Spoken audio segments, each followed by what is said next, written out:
இதுவரை அந்த கடன் பத்திரங்களை பெற்ற அரசியல் கட்சியை பற்றிய தகவல்களை இவ்வளவு நாள் வெளியிடாமல் இருந்து இப்பொழுது வெளியிட்டது பாரதிய ஜனதா கட்சியினுடைய அந்த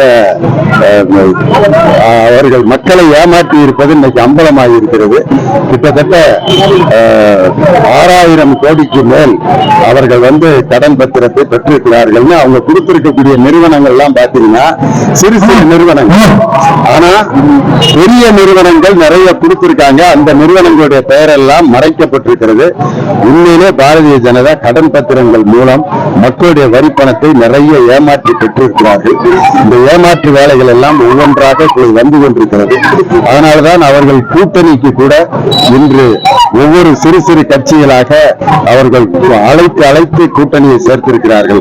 ஆனால் இந்தியா கூட்டணியில் முதன்முறையாக அனைத்து கட்சியினுடைய தொகுதி பங்கீட்டையும் முறையாக பேசி முடித்த ஒரே தலைமையிலான கூட்டணி திராவிட முன்னேற்ற கழகத்தின் தலைமையிலான கூட்டணி. அதனால இது அப்படியே இந்தியா முழுவதும் எல்லா மாநிலங்களிலும் எதிரொலிக்கும். இந்த ஒற்றுமை மிகப்பெரிய வெற்றியை இந்தியா கூட்டணிக்கு பெற்றுத்தரும்.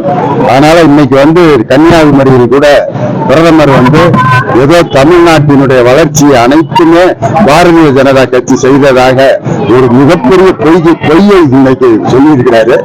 ஆனால் பெண்களுக்கு ஓட்டுரிமை பெற்று தந்ததிலிருந்து, சொத்துரிமை வாங்கி கொடுத்ததிலிருந்து, பெண்களுக்கு படிப்பதற்கான சூழ்நிலைகளை உருவாக்கி கொடுத்ததிலிருந்து, இன்று தொழில் நிறுவனங்கள் மிகப்பெரிய நிறுவனங்களை உருவாக்கி கொடுத்ததிலிருந்து, கல்விக்கூடங்களை நவீனப்படுத்திய அந்த செயல்களில் இருந்து, கல்வித்துறையை மிகப்பெரிய அளவு 40,000 கோடி நிதி ஒதுக்கி கல்விக்கு மிகப்பெரிய வளர்ச்சியை கொடுத்த இந்த திராவிட மாடல் ஆட்சியினுடைய இந்த மிகப்பெரிய வெற்றியை மறைத்து இன்னைக்கு பொய் பிரச்சாரத்தில் இன்னைக்கு ஒன்றிய பிரதமர் ஈடுபட்டிருக்கிறார்.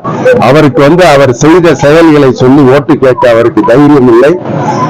முன்ன பழைய தலைவர்கள் எம்ஜிஆரையும் ஜெயலலிதா அம்மையாருடைய புகழையும் பாடி ஓட்டு கேட்கின்ற அளவிற்கு அவருடைய நிலை மிகவும் பரிதாபமான நிலையில் இருக்கிறது. ஆனால் எங்கள் தமிழக முதல்வருடைய சாதனைகளை கேட்டு நாங்கள் அதை சொல்லி ஓட்டு கேட்டாலே 40க்கு 40 தொகுதியையும் தமிழகத்தில் நாங்கள் முழுமையான வெற்றியை பெறுவோம். இந்த வெற்றி அப்படியே இந்தியா முழுவதும் எதிரொலிக்கும்.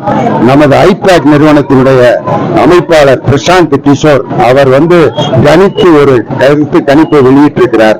கிட்டத்தட்ட 390 இடங்கள் இந்தியா கூட்டணி வெற்றி பெற்று மதச்சார்பற்ற ஒரு கூட்டணி ஆட்சியில் அமைக்கும் என்று